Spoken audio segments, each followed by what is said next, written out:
Moving on from a friendship.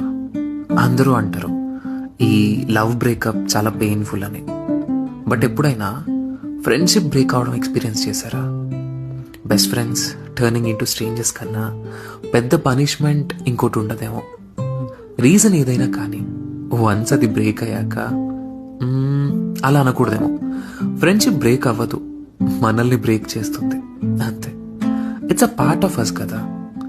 అరే ఏదన్నా అయిందంటే ముందు వాడికి చెప్పాలి అనే థాట్ బ్రెయిన్లోకి రాగానే నెక్స్ట్ సెకండ్ చెప్పలేక ఆగిపోయే మూమెంట్ ఉంటుంది కదా, ఊపిరాడినట్టు అయిపోతుంది.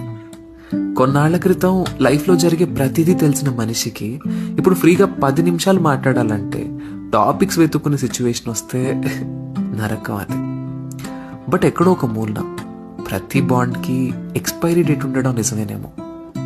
దగ్గరగా ఉండి దూరం అయ్యే కన్నా దూరంగా ఉంటూ ఒకళ్ళకొకళ్ళు అట్లీస్ట్ స్ట్రేంజర్స్ కాకుండా ఉంటే బాగుంటుందేమో కదా. ఏమంటావు?